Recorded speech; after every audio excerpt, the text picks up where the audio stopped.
The mihi animas teteratole, give me souls, take away the rest. Father John po, SDB.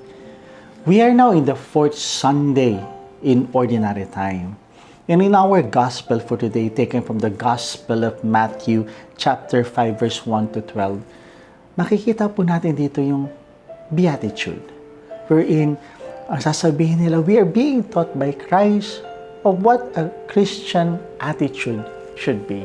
That each followers of Christ should possess these attitudes. But as we fulfill this teaching and follow the example of Christ, we realize that God is not just teaching us an attitude or our values, but God is teaching us how to become like Him.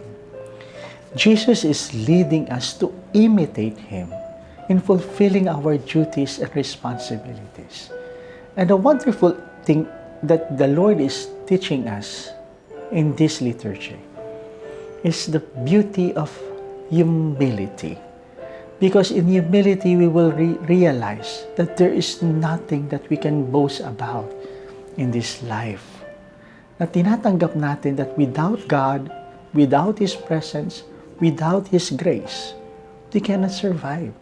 That we cannot do anything without the grace of God. That's why in our first reading, we are being summoned, being reminded to humble ourselves before God.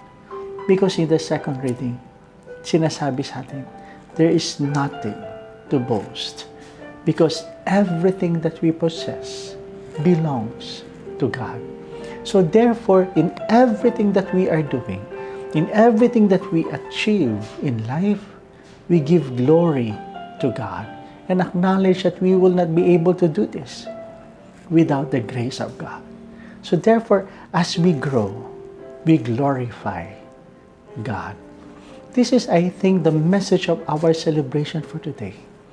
God is teaching us to humble ourselves before Him and to our brothers and sisters, and acknowledge that without Him, we are nothing.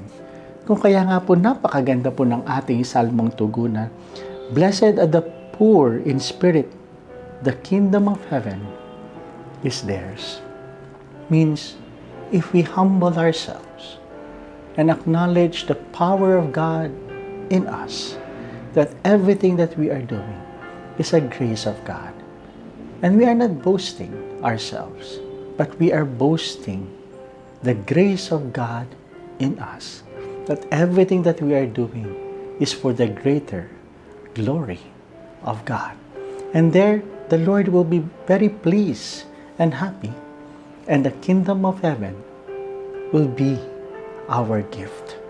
So my dear friends, as we continue our journey in this ordinary life, our celebration for today is teaching us to be humble in the front of our God and to our brothers and sisters, and acknowledge God in everything that we achieve and in everything that we do, because without Him, we cannot do anything.